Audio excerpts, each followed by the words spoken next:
금년 전반기에 제가 설교하는 주일에 사도행전 9장부터 15장을 설교할 예정에 있습니다. 자, 이 부분 9장부터 15장은 그 이방 선교의 기폭제가 되는 아주 중요한 두 인물이죠. 사도 바울과 사도 베드로, 이 두 분의 개인적인 회심을 다루고 있습니다. 물론 오늘 보게 될 이 사도 바울의 회심은 그야말로 이제 그리스도인으로서의 회심이지만, 또 우리가 다음에 살피게 될 베드로의 회심은 어떤 문화적인 종교적인 측면에서의, 특히 이제 선교를 위해서 이렇게 쓰임 받을 수 있는 매우 중요한 또 회심의 장면이 나옵니다. 이제 이걸 다루는 부분, 그리고 그 뒤에 보시면은 이방 선교의 전초 기지의 역할을 했던 그 유명한 안디옥 교회 탄생이 나오고, 그리고 이제 사도 바울의 1차 선교 여행을 담은 부분이죠. 9장부터 15장. 아무튼 이제 이런 내용들을 조금 잘 살펴보고, 금년 전반기에 좀 더 우리가 이제 선교적인 교회로 거듭날 수 있는 그런 기회가 되는 말씀 내용이었으면 합니다. 우리가 이제 흔히 사도행전 그러면은 사도행전의 주제를 1장 8절로 많이 이야기합니다. 예수님께서 부활하신 후에 승천하시기 직전에 이런 예언의 말씀을 하시죠. 오직 성령이 너희에게 임하시면 너희가 권능을 받고 예루살렘과 온 유대와 사마리아와 땅끝까지 이르러 내 증인이 되리라. 그러니까 예루살렘에서 출발해서 유대 지경을 더 넘어서 사마리아, 이제 이방 선교의 가장 첫 번째 지역이라고 할 수 있겠죠. 그리고 그 세계를 넘어서서 땅끝까지 이르러 내 증인이 되리라. 특히 이제 이 구절은 예수 그리스도의 복음이 유대 지경을 넘어서 이방 세계로 퍼져나가야 되는 그 중요한 첫 번째 헤드라인 같은 말씀이기도 하지만, 특히 이제 내 증인이 되리라. 그럼 이 선교적인 이 사역을 누가 감당할 것인가? 다름이 아닌 바로 너희들이다. 바로 너희들이다. 내 제자인 너희들이다. 이런 뜻의 말씀이겠죠. 그래서 이제 예수님의 제자들은 이제부터 그리스도의 증인들이 되어야 될 것이고, 조금 더 특별히 말하자면 주께서 이루신 부활의 증인 역할을 계속해서 감당하게 될 것이다. 그래서 사도행전은 이렇게 말할 수 있습니다. 증인들의 책이고, 또 특히 부활의 증언 역사에 대한 책이다. 이렇게 말씀을 드릴 수가 있겠습니다. 자, 그럼 오늘 본문은 방금 말씀드린 그 모든 후속 일들의 기폭제가 되는 굉장히 드라마틱한 한 사건을 소개하고 있는데, 그것은 우리가 잘 알고 있는 유명한 본문이죠. 역사상 가장 위대했던 한 사도의 강력한 개인적인 회심 체험을 보고하는 내용이기 때문입니다. 그의 이름은 다소 출신의 한 유대인 사울이라는 그런 인물입니다. 원래 유대인 서클에서는 참으로 대단한 이름이었죠. 우리가 이제 사도 바울 그렇게 알고 있지만 사울은 원래 히브리식 이름이고요. 뭐 그의 출신은 빌립보서에도 나옵니다만은 베냐민 지파. 베냐민 지파는 귀족 지파입니다. 그 12지파 중에서도 리더십이 있었고, 그리고 전통적으로 역사적으로 귀족 지파였던 베냐민 사람이었고, 출신도 괜찮아요. 요새로 치면 뭐 사회적으로나 종교적으로나 박사학위를 한 두서너 개 갖고 있는 그 유대인 종교 서클에서 명망이 있는 그런 대단한 인물이었습니다. 그리고 이제 더 나아가서 이 사람은 열정적인 사회 활동가였습니다. 소셜 액티비스트죠. 굉장히 열정이 있고 그 사회적 활동에 있어서 분주하게 일하는 그런 인물. 이런 사람이 사실 무서운 사람이죠. 알고 있는 것도 많고, 그래서 똑똑하고 사회적으로도 많은 사람들로부터 존경을 받는 그런 사람인데, 사회적으로까지 열심히 활동하는 이런 인물. 그러할 때 그의 역할은 정말 커지죠. 그로 인한 사회적 영향력도 커질 수밖에 없죠. 저분은 말만 잘하는 것이 아니고 열심히 우리를 대신해서 활동해 주니까 얼마나 존경심이 대단했겠습니까? 사울이 바로 그런 인물이었다. 그럼 그가 열정적으로 활동했던 그 사회적 활동이란 무엇인가? 아주 단순하게 말하면 예수 믿는 자들을 잡아 가두는 일이었습니다. 예수를 믿고 있는 지금 우리 입장에서는 그게 굉장히 문제가 있고 그게 무슨 사회적 활동에 어떤 선봉 역할을 하는 그런 일이냐라고 말하겠지만 반대로 유대인 서클에서 보면은 이 일은 참으로 중요한 일이었고 탁월한 일이었단 말이죠. 박수 칠 만한 일이었단 말이죠. 오늘 이 본문에서 그렇게 이야기하죠. 1절에서 그는 예수 믿는 자들을 향해서 여전히 위협과 살기가 등등했다. 여전히 위협과 살기가 등등했다. 왜 여전히라는 말을 썼을까? 그것은 앞에 한 장을 넘기시면 8장 3절에서 그에 대한 묘사를 떠오르게 하는 장면입니다. 8장 3절에 보시면은 사울이 교회를 잔멸할세 각 집에 들어가 남녀를 끌어다가 옥에 넘겼다 이런 이야기가 나옵니다. 교회를 잔멸했다. 사도행전 7장 그러니까 이 8장 바로 앞에 있는 사도행전 7장에서 여러분 잘 아시는 예루살렘 초대교회 집사 중에 한 분이었던 이 스데반 집사님의 이 멋진 복음 설교 한 편이 나옵니다. 굉장히 긴 내용을 다루고 있는데 성전에서 그 심장부에서 멋진 복음 설교를 행하죠. 그 복음 설교란 이 성전에 완성하신 주인공은 예수 그리스도시다. 그들 입장에서 볼 때는 이단 같은 소리입니다. 근데 그 내용을 보면 그야말로 정말 저는 그래요. 그 사도행전 7장에 나오는 스데반의 설교 내용을 보면은 물론 그 지금 우리가 생각하는 안수 집사의 기원이 그 집사라고 한다면 어떻게 보면 평신도인데 그 평신도 입장에서 정말 그렇게 탁월하게 멋진 구원 역사적인 설교를 할 수 있을까라는 내용으로 기가 막힌 내용으로 설교를 하는데 아시다시피 도리어 돌에 맞아 죽는 순교의 장면이 그 실장에서 생생히 전해지죠. 여러분 한번 보세요. 탁월한 한 편의 복음 설교. 지금까지도 이 개혁교회의 설교의 모델이 될 만한 그런 내용의 복음 설교를 다 하고 마치자 아멘이 연발돼야 되는데 아멘 대신에 돌이 날아 들어오는 이 사건을 어떻게 여러분들이 이해하시겠습니까? 네, 대단한 아이러니죠. 아무튼 스데반은 자신의 그 복음 설교 때문에 그 자리에서 아주 잔인하게 죽임을 당하게 됩니다. 그때 순교당하는 그때 옆에서 그 장면을 지켜보고 있던 이 사울의 어떤 태도를 취했는가? 8장 1절에서 그렇게 이야기합니다. 사울은 그가 죽임당함을 마땅히 여기더라 이렇게 기록하고 있습니다. 이런 인물이었다는 거죠. 근데 그러던 그가 그냥 거기서 그치지 않고 예수 믿는 사람들은 이 스데반처럼 이런 식으로 죽어도 마땅하다는 그런 종류의 확신을 가지고서 그때부터 아까 8장 3절의 이야기처럼 교회를 잔멸하는 일에 앞장섰다. 잔멸한다. 이 존 스타트 목사님은 사도행전 주석에서 이 크리스천 잔멸의 임무 우리 그런 고사성어 있죠. 발본, 세곤한다라는 말이 있죠. 뿌리째 뽑아서 그냥 그 근본을 제거해버리는 요새 우리가 많이 쓰는 싹쓸이 이 임무를 자기의 처한 위치에서 더 성실히 수행하기 위해서 이제 다메섹이라는 그 북쪽 지방을 향해서 원정 박해를 떠나게 됩니다. 그게 오늘 말씀 9장 2절이죠. 위협과 살기에 여기에 등등해서 그런 마음을 품고서 2절 오늘 본문 2절 다메섹 여러 회당에 가져갈 공문을 청하니 이는 만일 그 도를 따르는 사람을 만나면 남녀를 막론하고 결박하여 예루살렘으로 다 잡아오기 위해서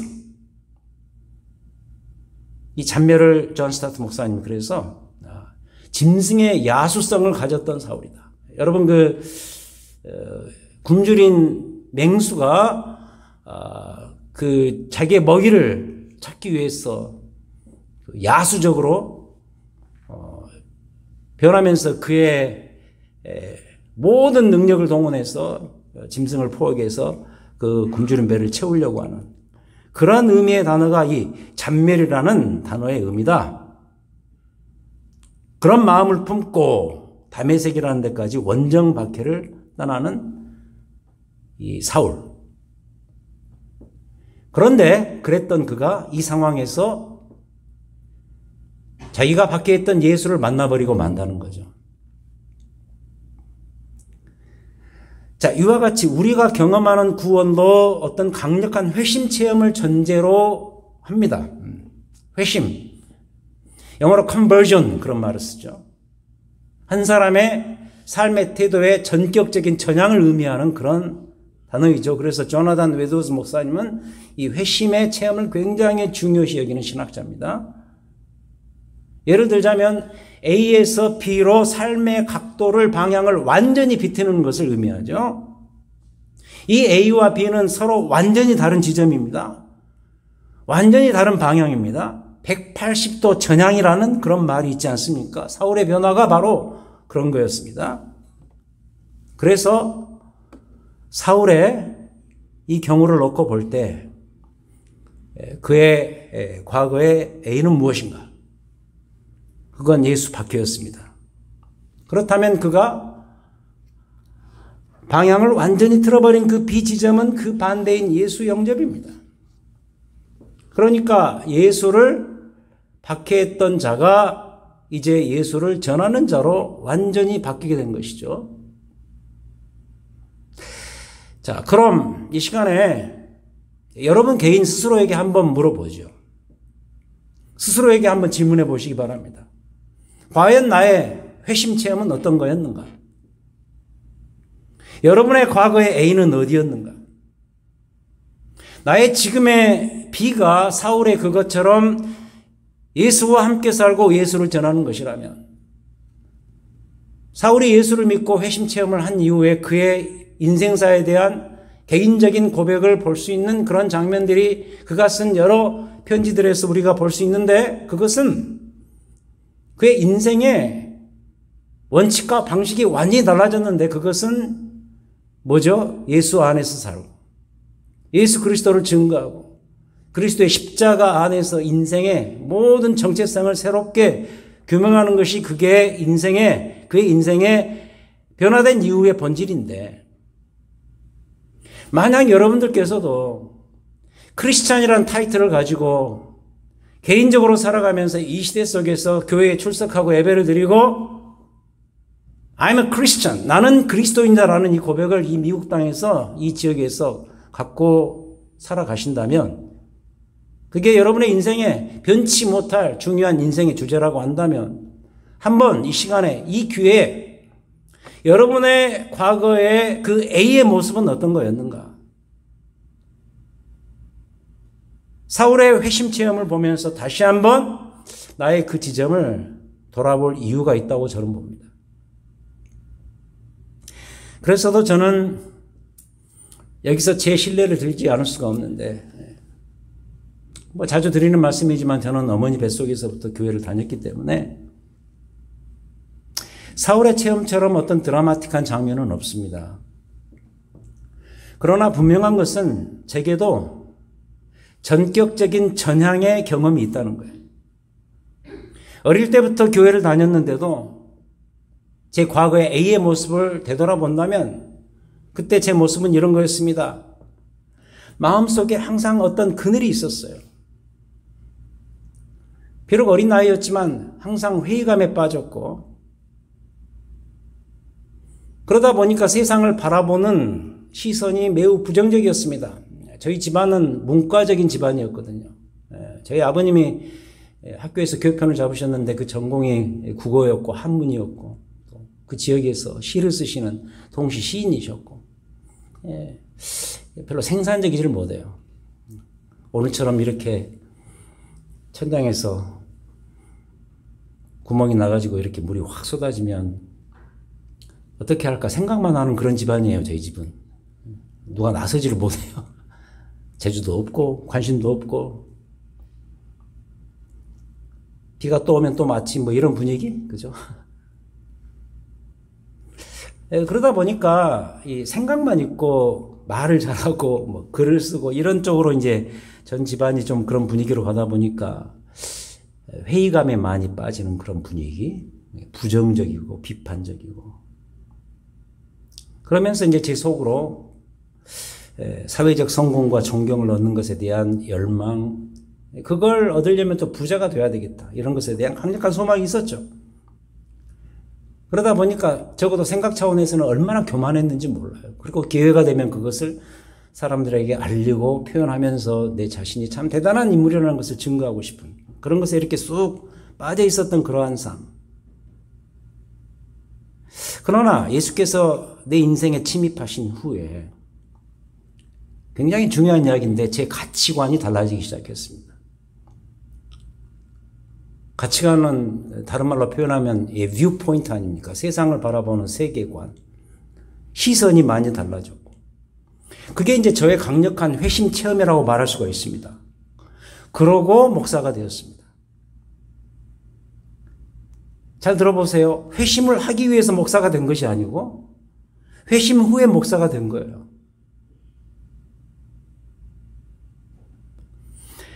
그래서 오늘 이 지점에서 특별히 이 새 벽두에 서서 예수 그리스도로 말미암은 여러분 자신의 회심 체험의 유무를 반드시 점검을 해보실 것을 이 본문을 통해서 권해드립니다. 왜냐하면 여러분의 인생과 좁게 말하면 여러분의 모든 신앙생활은 그 지점에서부터 모든 역사가 시작되기 때문입니다.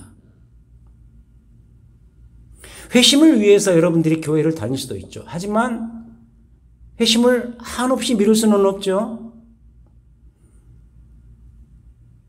이런 회심을 체험하기 위해서 우리가 교회를 다니는 거 아니에요? 근데 교회를 20년, 30년을 다니는데도 분명한 A에서 B로 이 사울처럼 삶의 A에서 B로 전격적인 전향을 체험하지 못했다면 다시 한번 이 문제를 생각해 봐야 된다는 거예요. 왜냐하면 신앙생활은 거기서부터 출발하니까. 그 지점에서부터 여러분의 삶의 방향과 본질이 완전히 달라지기 때문에 우리는 이 문제를 늘 생각해 봐야 됩니다. 그래서 저는 이 사울의 이 회심 장면에다 이런 표현을 씁니다. 예수 그리스도와의 충돌이라는 표현을 즐겼습니다. 내가 누군가와 충돌한다면 나는 그 자리에서 큰 치명상을 입죠. 제 인생에 몇 번의 그런 충돌의 경험이 있습니다. 한 번은 저 중학교 때인가요? 교회에서 이렇게 뒤돌아보면서 달려가다가 뒤돌아보면서 달려오는 우리 후배하고 충돌을 해버렸는데, 그때 이게 만화에서 충돌할 때 이렇게 별이 보인다, 별을 그리잖아요. 근데 진짜 별을 봤어요, 제가. 이게 충돌이구나. 굉장히 심하게 다쳤는데 뭐 그때는 그런 뭐 보험이고 뭐 그런 거 없었어요. 그래서 그냥 또 용서하고 서로 용서하고 그냥 낫기를 기다렸다 지금까지 온 기억이 나는데, 충돌하면 큰 치명상을 입어요. 그럼 보세요. 예수 그리스도께서는 지금 사울과 정면으로 충돌하셔서 그의 인생의 치명타를 입히고 계시는 거예요. 3절을 보세요. 호련히 하늘로부터 빛이 그를 둘러 비쳤다. 하늘로부터 갑자기 빛이 그를 둘러 비추었다. 그리고 더 나아가 예수 그리스도께서 아예 음성으로 그에게 나타나 주시네요. 어떤 음성이죠? 예수님께서 그에게 자기 자신에 대해서 먼저 밝혀줘요. 뭐라 그러죠? 이렇게 질문합니다. 사울아 내가 어찌하여 나를 박해하느냐? 사울이 당황하자 역으로 묻죠. 주여 누구시니까? 그러자 예수님께서 확실한 음성으로 그에게 이렇게 자신에 대해서 답해 주십니다. 나는 내가 박해하는 예수라. 충돌이죠.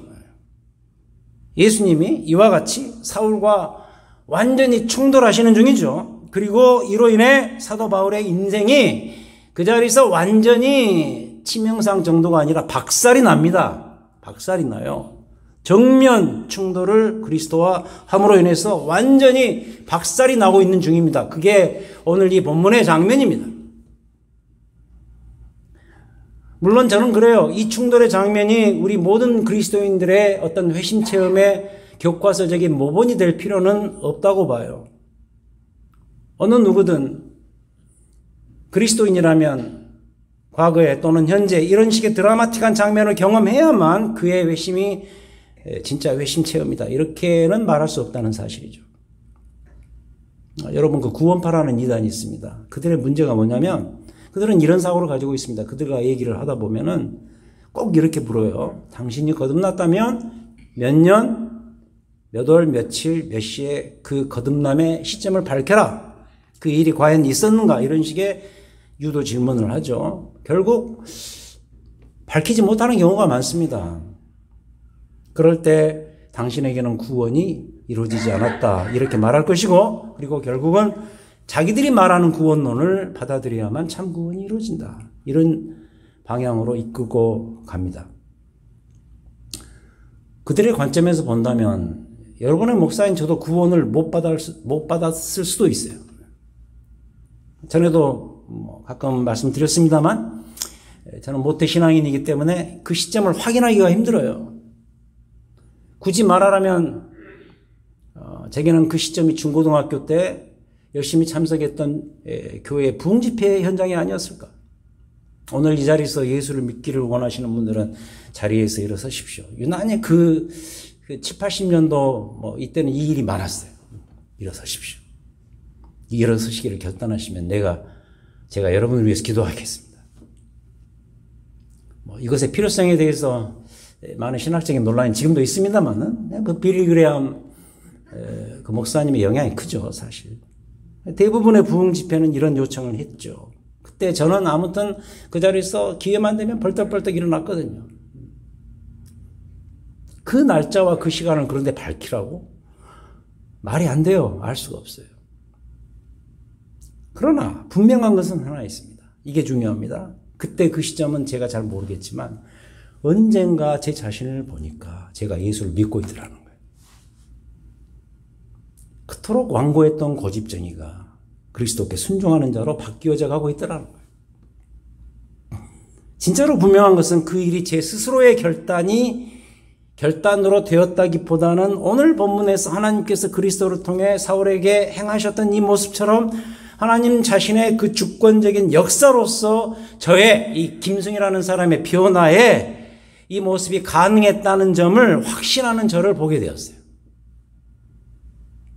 이게 내 일이 아니었구나. 하나님 그분이 하신 거구나. 이렇게 고백하는 저를 본다니까요. 저의 회심 체험 역시 나름 그래서 드라마틱합니다. 제게도 역시 하나님의 은혜에 완강하게 저항했던 그런 경험들이 분명히 있었으니까 지금도 그 모습을 회상하면 끔찍할 때가 있습니다. 내가 왜 그때 그런 생각을 가지고 살았을까? 하나님을 저항했을 때 그 아픔들, 못 모르고 교만했던 그 시점들. 하지만 지금은 달라졌습니다. 물론 여전히 세속적이고 죄에 물든 모습들이 있지만 적어도 제 마음 깊은 그 중심과 제 삶의 성향, 이 inclination, 저의 어떤 경향성만큼은 주의 나라를 향해 서 있다는 점은 분명하고 엄연한 현실인 거죠. 그럼 이 전격적 변화가 어떻게 제게 일어났는가? 무엇 때문에 이 일이 발생했는가? 다른 이유가 아니고 그게 다 저를 향한 하나님의 강력한 은혜의 충돌 때문이었다. 하나님이 찾아오셔서 저와 충돌하셔서 저를 박살내고 다시 해체시키고 새로운 인생의 길로 디자인해 주시는 그 하나님의 은혜를 실감할 수가 있는 거죠. 그 모습을 생각하면. 그래서 오해하시면 안 돼요. 내가 예수를 영접해 주어서 내가 그때 그 부흥 집회 때 자리에 일어나 주어서 예수를 내가 믿어 주어서 내가 신자가 되었는가? 전적으로 내 안에서 일어나는 내 중심의 사건인가 이게? 물론 그렇게 보일 수도 있습니다. 그때 내가 자리에서 일어섰기 때문에 그때부터 예수를 믿은 거 아닙니까? 라고 말할 수도 있겠죠. 현상적으로는 그게 맞아 보이겠죠. 하지만 그게 아니었다는 것이 언젠가는 분명히 밝혀집니다. 특히 세월이 지나서 성숙해질수록 내가 예수를 선택해서가 아니라 하나님께서 나로 하여금 예수를 믿게 하셔서 내가 그리스도인이 되었다고 놀랍게도 역설적으로 고백하는 내 자신을 보는 거 아니에요? 이건 이 개혁교회 신자들이 대부분 가지고 있는 고백이라고 저는 봅니다. 이 사울의 변화가 영락없이 바로 그겁니다. 그래서 사도 바울도 후에 이 뒤에 보면은 이런 고백을 자주 하지 않았던가요? 고린도서에 나오죠. 나의 나된 것은 다 하나님의 은혜라. 사도 바울이 내가 그때 예수를 믿어서 그때부터 그리스도인 되었다라고 말한 지점은 거의 없습니다. 다 하나님의 은혜였다. 이렇게 고백하죠. 그리스도께서 그의 인생에 느닷없이 침입하셔서 그를 한순간에 제압하지 않으셨더라면 이 일은 그에게 결코 일어나지 않았을 것이다. 말씀드리고 싶은 것은 여러분의 인생도 마찬가지일 것이다라는 거예요. 그리스도의 은혜의 침입이 여러분의 인생을 바꾼 거예요. 괜히 이 미국 땅에 이미 보내신 거 아니에요. 여러분을 예수의 사람으로 만들기 위해서 하나님께서 어렵지만 너무너무 우리에게 중요한 단어, 하나님의 섭리 가운데, 하나님의 은혜의 섭리 가운데 그 모든 일들을 디자인하시고 지금까지 이루어 오신 거예요. 여러분의 인생도 마찬가지죠. 사울과 다를 이유가 하나도 없습니다. 예수 믿게 된 것 자체가 신비의 사건이에요. 여러분 자신이 예수를 믿게 된 것 자체가 신비의 사건이에요. 그 마음을 품고 사셔야 돼요. 이 신비를 어떻게 설명하겠는가? 신비지만 분명한 팩트예요. 여러분의 삶의 팩트예요. 현실이라고요. 사실이에요. 하나님께서 여러분을 먼저 찾아오셔서 여러분이 예수를 믿게 된 거예요. 이 신비의 주인공이 누군가? 여러분 자신이란 말이에요. 왜 이걸 잊고 사냔 말이에요. 이 뒤에 보세요. 이 사도행전은 물론이고 특히 사도행전 후반부 갔을 때 이제 이 사도 바울이 이 로마로 압송당하는 그 과정 속에서 변증할 수 있는, 자기의 믿음을 변증할 수 있는 그런 법정에 서서 높은 사람들 앞에서 변증할 수 있는 기회를 많이 가질 때 그때마다 했던 이야기가 이 다메섹 도상의 체험을 이야기해요. 내가 이런 사람이었는데, 나의 A는 이거였는데, 나의 지금의 B는 이것이다. 가운데 이 모든 A에서 B로 바꾸게 하신 그 결정적 역할을 하신 분은 내가 다메섹 도상에 이 예수 믿는 자들을 박해하고 잡아가두기 위해서 떠나는 그 여정 속에서 나를 만나주신 그 예수 그리스도 때문이다. 이러면서 그 신비의 사건을 끊임없이 공개적인 장소에서 고백하지 않습니까? 근데 이게 이분만의 이야기인가? 이분만의 이야기가 아니고 여러분의 이야기란 말이에요. 여러분 그 카카오톡 하면서 my story. 여러분 그 스토리를 만들어가는 그런 게 있더라고요. 그 스토리 속에, 여러분의 인생의 스토리 속에 이걸 집어넣어야죠, 당연히. 그리스도를 만난 것에 대한 이 강력한 회심 체험과 이로 인한 내 삶의 이 놀라운 변화에 대해서 여러분의 인생 스토리에 집어넣어야죠. 메이저로 집어넣어야죠. 여러분 자신이 이 신비의 주인공이에요. 이 신비를 베풀어 주신 하나님의 은혜 반응하면서 사는 믿음이 있어야 돼요.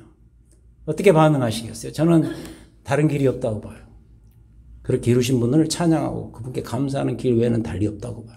맞아요, 하나님. 주께서 이루셨습니다. 저를 은혜의 주인공으로 삼아주셨습니다.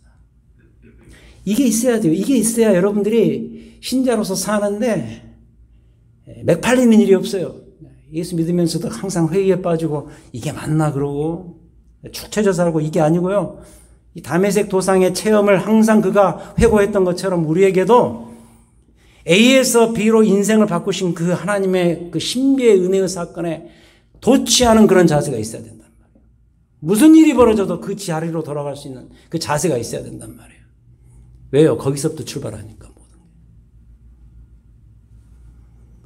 혹시 이 안에 이미 그 보신 분들이 계실지도 모르겠습니다만은 얼마 전 그 우연히 보게 됐습니다. 그 연말 특집으로 CGN TV에서 그 다큐멘터리로 제작한 방송이 하나 있는데 그 시골 교회 전원 일기라는 그런 프로가 있어요. 한번 보십시오.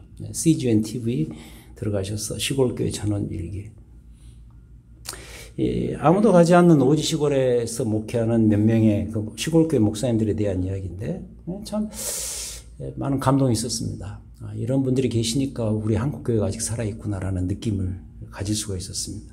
그 중에 한 목사님의 눈물이 아직도 제 눈에 어른거려요. 강원도 정선입니다. 정말 오지입니다.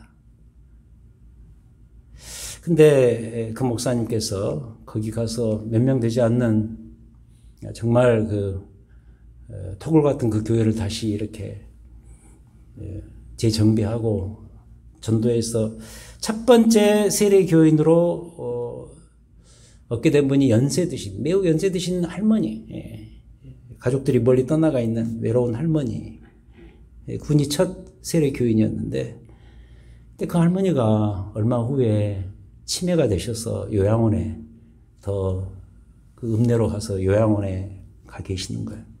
요양원에 신방을 갑니다. 그 할머니를 만나는데 그 할머니가 이 목사님이 기억을 못 하는 거예요. 치매니까. 그리고 예수님을 영접하고 세례받은 것도 기억을 못 하시는 거예요. 기억을 못 하기 때문에 그분이 구원을 못 받았을까? 그건 아니라고 저는 보는데요. 이게 너무너무 안타까워서 그 젊은 목사님이 막 통곡을 해요. 그러면서 거기에 나오는 멘트가 제 마음을 찔렀는데, 한 영혼의 소중함을 아시는 우리 주님입니다. 여러분, 그 누가복음 15장 탕자의 비유 나오면서 그 앞뒤 문맥이 그거 아닙니까? 온 천하가 가장 기뻐하는 일은 한 영혼이 하나님의 생명체에 기록되는 그 일 아닌가? 한 영혼의 소중함을 아시는 우리 주님. 저희 교회 이번 한 해 목회 선교적 목표가 되었으면 하는 그런 마음이 들더라고요. 한 영혼의 변화를 꿈꾸고 계시는 우리 주님의 마음을 알고, 그 마음을 알고서 그렇게 사역해 나가는 우리 교회가 되었으면 하는 그런 바람이 제게 생겼습니다. 오늘 이 본문에 등장하는 사울의 변화를 보면 알 수가 있지 않습니까? 앞으로 보시면 아시겠지만 이 뒤에 사울 이 한 사람의 변화가 유럽의 지도를 바꿔요. 단지 영적 지도가 아니라 사회적으로도 지도를 바꿔버립니다. 한 사람의 변화, 한 사람의 거듭남, 매우 중요한 사건이고, 그 사람 자신의 인생을 바꿀 뿐만 아니라 그의 주변도 바꾸고 그가 사는 사회도 바꾸는 그런 일들이 벌어질 수가 있습니다. 한 사람의 변화를 꿈꾸는 그러한 여러분의 삶, 그런 교회가 되기를 희망하면서 저는 이 말씀을 여러분들에게 오늘 드리고 싶은 거예요. 그리고 더 나아가서 그 한 사람이 남이 아니고 여러분 자신입니다. 신앙을 어떤 추억으로 간직하고 살지 마세요. 신앙은 현실입니다. 지금 일어나고 있는 일들이고 그 일들의 출발은 여러분의 인생의 A 지점에서 B 지점으로 전격적으로 바뀌었던 그 회심의 드라마틱한 사건이 분명히 여러분들에게 있었기 때문에 이 일이 지금 가능한 거거든요. 다시 돌아보고 그 일의 소중함을 기억하고 나를 만나주신 예수 그리스도예요. 그분을 향한 찬양과 감사와 그리고 그분과 더불어 살아가는 삶에 대한 희망과 열정, 그리고 그 그리스도를 증거하고 사는 것이 우리 인생에 남아있는 최선의 길이라는 것을 잊지 않는 그런 여러분의 자신의 삶과 가정, 그리고 우리의 교회가 되기를 우리 주님의 이름으로 축원드립니다. 하나님 맞습니다. 한 사람의 변화, 정말 놀라운 인생의 세계적인 사건입니다. 사울을 변화시킨 우리 주님, 우리도 변화시키셨고 변화시켜 가시는 중인 것을 저희들이 믿습니다. 하나님, 우리 교회가 이 한 사람의 변화에 몰입하고 그것을 위해서 매진하는 선교적인 교회가 될 수 있도록 인도해 주시옵소서. 복음을 만나 인생의 전격적인 전향과 변화를 체험하는 그런 삶의 현장, 신앙의 현장이 될 수 있도록 도우시옵소서. 이 일이 앞으로 어떻게 진행되고 어떻게 발전되어서 우리 주변을 어떻게 바꿀지 우리가 예측은 못하고 알지 못하지만 분명히 성경적으로 교회 역사적으로 분명히 우리가 알 수 있는 것은 이 한 사람의 위대한 변화가 우리의 삶의 지도를 바꾸고 형편을 바꾸고 사회를 바꾼다는 사실을 기억하며 이번 한 해를 이 변화에 우리의 모든 것을 걸고 출발할 수 있는 귀한 한 해가 될 수 있도록 인도해 주시옵소서. 우리의 삶의 변화에 주인공 되어 주신 우리 주 예수 그리스도의 이름으로 기도하였습니다. 아멘. 자, 우리 다 같이 자리에서 일어서시겠습니다.